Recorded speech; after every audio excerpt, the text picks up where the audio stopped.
and welcome to the GPS Podcast. I'm Joe Bavanese. I'm Ernie Schmidt. And I'm Ken and Ernie. This is where you'll hear about group practice success and what it takes to get there. If you own a psychotherapy group practice and want to serve more people, make more money, and work less hours, we can help you navigate the journey and enjoy the ride.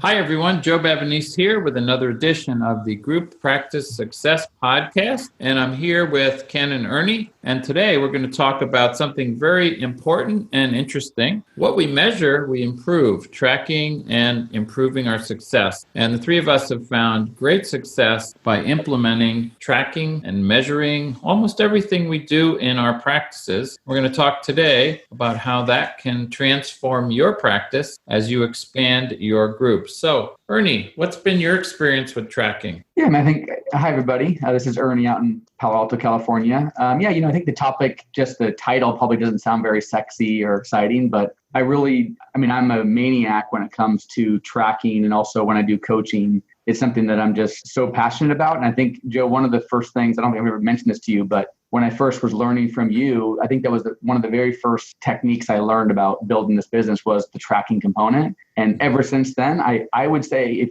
somebody asked me what was the number one reason I've been successful, it would almost lead back to tracking. And whenever I do coaching for beginners or intermediate or even more advanced people, I'm hammering that because it just helped tremendously with just like the facts. And often in therapy, things are so gray area. You don't totally know what their clients are improving. But when you start using tracking measures, just like with business, it really gives you a clear sense of are things going in the right direction. And then for me, a lot of it was total anxiety, fear, these ups and downs of the business, not really knowing are things going well, but then you'd always teach me, hey, go back to your numbers. Let's look at the data.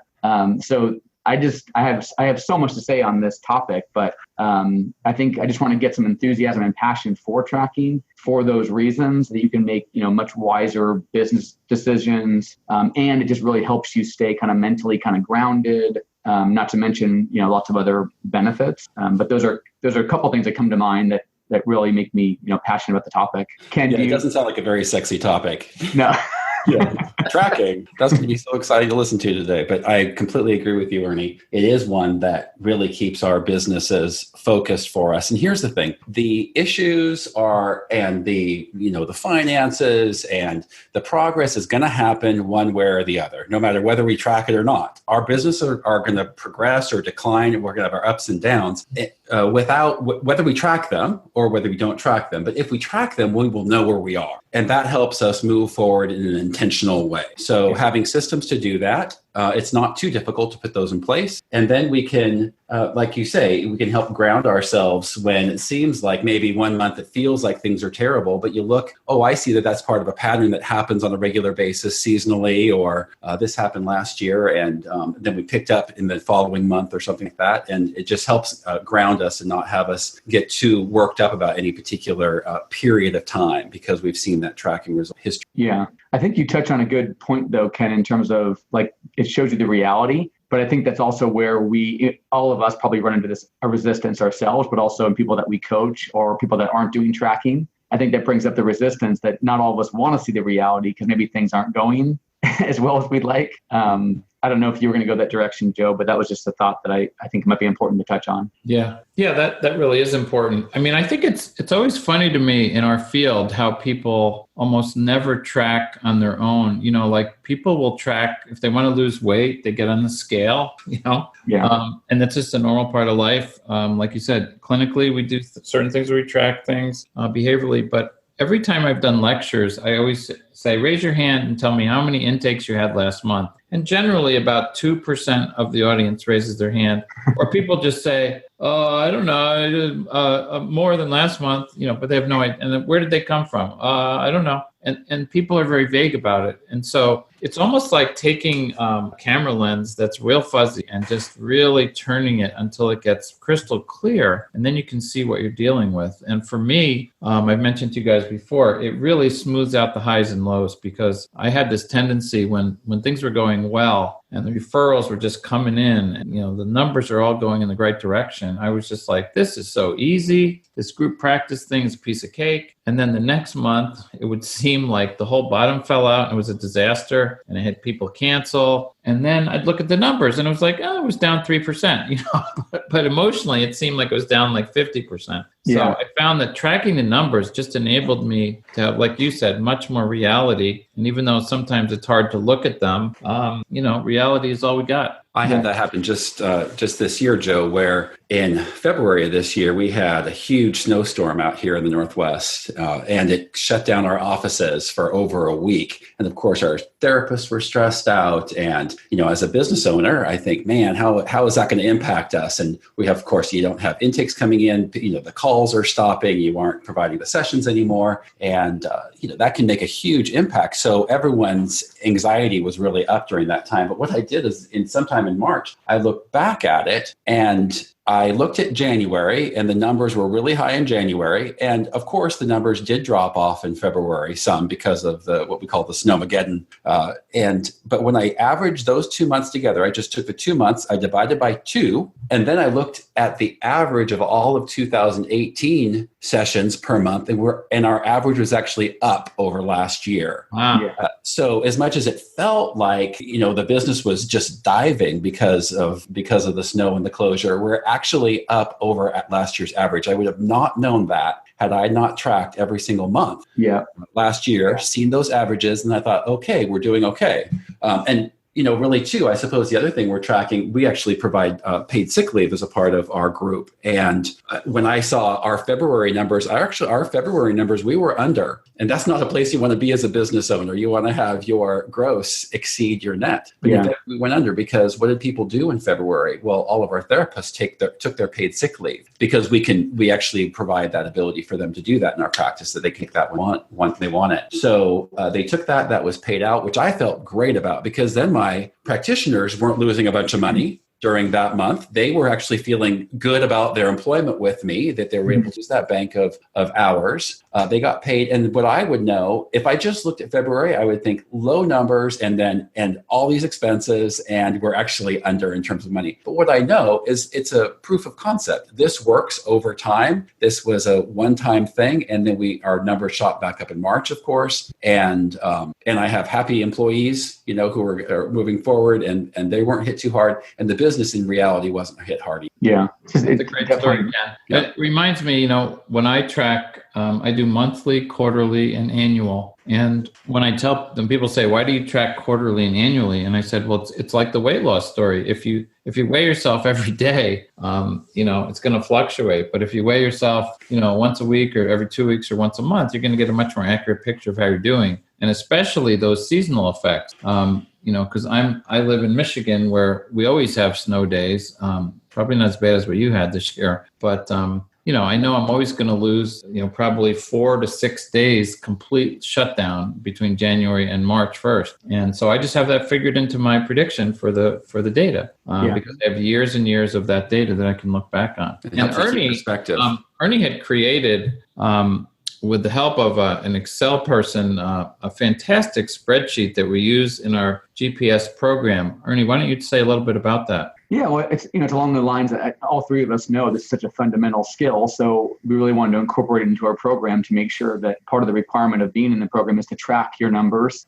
We can talk about some of the stories of resistance. And I think that's important because it's not easy. It sounds like all of us are enthusiastic about it, but it can be challenging. But yeah, we really want to make this a fundamental piece because we know how powerful it is. But yeah, the spreadsheet's super cool. We develop basic tracking of intakes, your revenue, net, gross, a couple of things we thought were really important, but we tried to keep it streamlined so it's not too overwhelming. We did that wrong the first year. We maybe had them track too many things and it was just too much. But now it's pretty cool. It just generates these graphs. And so it makes it I don't know, for me, it makes it rewarding when you start to put your numbers in, you see these cool graphs. And then we've been able to now draw the data to each other. So we've developed a new page where everybody gets to kind of see percentage shifts, so they can see as practices, oh, how much am I spending on my, admin staff, or how much am I spending on my, supplies, or whatever it is. So that was actually just the most recent, maybe a month ago, we added that component. But I think it's just brought the group together, that we're tracking this together. We can all encourage each other to keep an eye on your numbers. And it takes a lot of encouragement to do that. But I think we've all seen this. When somebody really does get all their numbers in there, we always ask them, okay, what did you learn? And can you motivate the rest of the group to do it?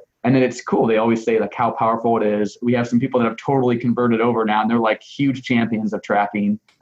So I don't know if there's more to say on that, except that it's a cool tool, and it's a part of our program that we're going to be launching coming up probably next month or so. We're launching for our next round of people that want to be part of the group practice success program. That's great.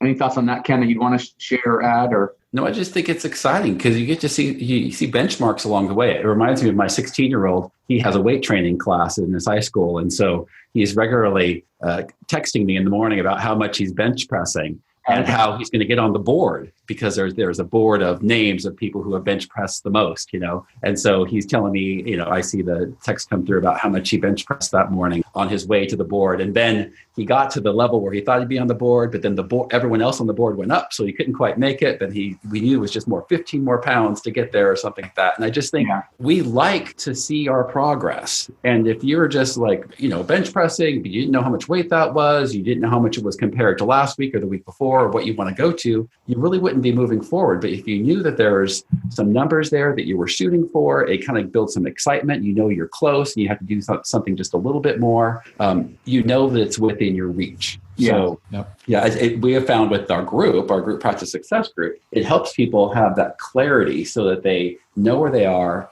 that they can sort of calm down about sort of the daily coming and going of how things are. Right. Sort of get the focus back a little bit and see the overall picture and stay motivated about how the trajectory over time. Yes. Yeah, Ken, as you were just saying that about your son, it reminded me of how many people now have competitions with their fitness trackers, like Apple Watch or Fitbits. And I've been doing that with my daughter and one of her friends. And it's true. Every time we have a competition, we all do a whole lot more stuff that week than we normally would, because it's like, oh, damn, she's ahead of me, and I got to really kick it on tomorrow. Yeah. But the other takeaway I think we really want to leave people with today, guys, is how do you turn this tracking thing into a habit? How do you make it a regular part of your routine as a practice owner? Because I think without that, it's just some drudgery on your to-do list that you kind of put off. And how did you guys do that? And then I'll tell you how I did it. Yeah, I mean, I guess one of my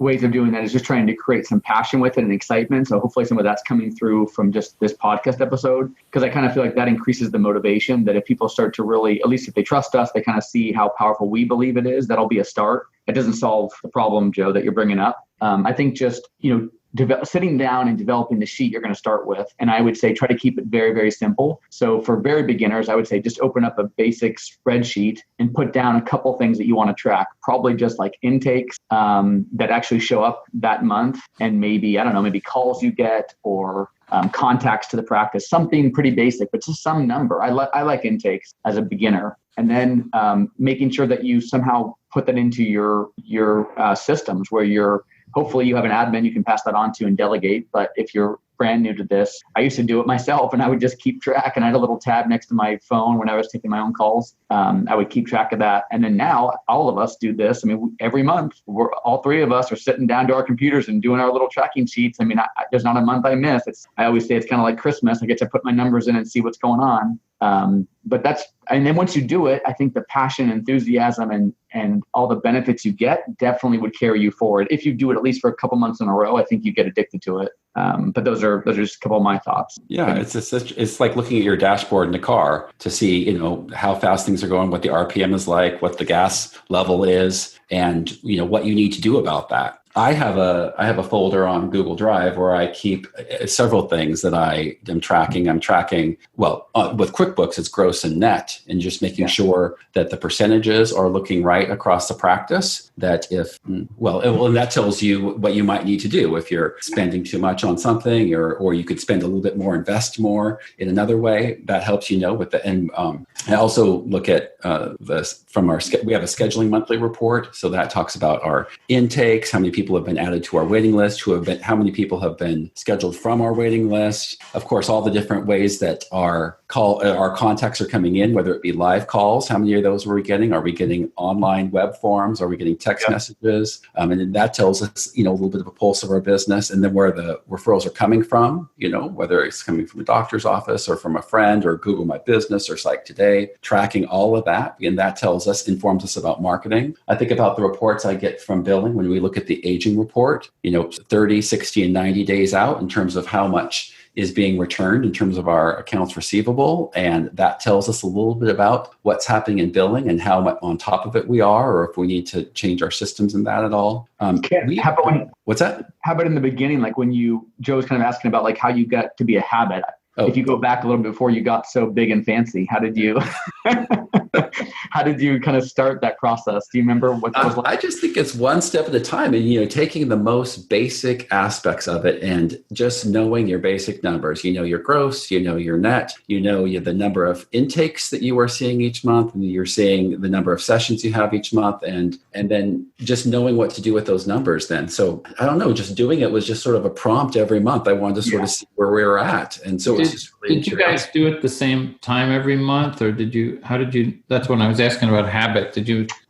I do it the same time every month, like clockwork. I just, whether I'm at home, if I'm on vacation, I'm on a plane, I do it the same time. No, I don't think I'm definitely not as structured as that, but I just know that I'm excited. So when the end of the month is, actually I do it every 2 weeks because I do it around payroll. So I just kind of know, hey, payroll's coming up, and I get excited when I know the final numbers are in. And then when I get a chance, I go to it. So it could be, a day later, it could be a week later, but maybe someday that'll get out of my mind. But right now I know when payroll's coming.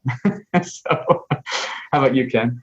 Yeah, I do it. The beginning of the month is a prompt for me for sure. When I know essentially all of our numbers are in from the previous month, that gets me looking in the variety of places that I need to look for that information. Yep. Yeah, I do the same thing, Ken, because once I know the last payroll went out, that means all the numbers are up to date. And then, but I have a notification that comes on my phone, my computer, and my tablet. It says, do your numbers. Oh, nice. It starts on the 2nd, and if I haven't done it by the 4th, I have it programmed so that it shows up like every 15 minutes during the day. So it's bugging me. Hey, okay. Joe, you're holding back. You got to share that with the GPS people. Yeah, I probably should. But it's, and if I get to like the 5th or 6th of the month and I haven't done it, I just feel very uncomfortable. It's funny. I've been doing it for so many years. It's just like, oh, it's the beginning of the month. You got to do it. You just got to do it. And it's fun. I think that's kind of cool for us to share is that, we've all been doing this for a long time now. I mean, Joe, the longest, but none of us have stopped. Right. So even though maybe our anxiety's gone down, I still lean on those numbers. I still have moments of panic where I go back and try to get reassurance. And but it really helps you to do that. Yeah. And when you think about we've all heard about the stock market from the time that it started, until now, and it has many ups and downs along the way. But what we have found is that there's a progressive upward trajectory in it. Right. And once you know that, you become more comfortable that is a good place for investment. And I know that, Joe, you talk about that group practice, this model is one that, if done well, is a really stable business model over time. And you didn't say it's not going to have its ups and downs, because it for sure will have its storms, right? Right. But over time, the direction is stable, and we can actually sort of then feel calm about that, and then be more creative about our next steps. Yes, rather than living in fear. Yeah, but again, if you don't know your numbers, it's very hard for that trajectory to keep going up, because people just have a vague sense. And the other thing, like Ernie said about resisting the numbers, we've all coached people who have $1 million practices that are losing money. Yes, so sometimes they look at their numbers and they freak out and they go, oh my God, I'm actually doing all this extra work and I'm, either losing money or making almost nothing. And that's not good for anybody. Or the opposite. I mean, I've had people that have been in different industries. Like I had a friend in a restaurant industry that, was kind of having cash all around, and it seemed like money was flowing in great, and he thought he was doing great, but he never knew his numbers and was losing, incredible money. So you can have the opposite thing where you can be in denial in the opposite way because you're not, oh yeah, we're grossing all this cash, but no one's watching the expenses and that kind of thing. So that's also what makes me it drives me crazy, but only out of trying to help people. Is like, you got to be clear as to what we're dealing with. And if we don't know how much food you have in the kitchen, you can't run a restaurant. If we don't know our numbers, you can't run a business. I don't think any business owner everywhere would say you can run a business without knowing your numbers. So it's well, tough. it reminds me, I don't know if you guys have heard of the book called Loving What Is by a woman named Byron Katie. I love that book. Yeah. Yeah, isn't that a great book? Yeah.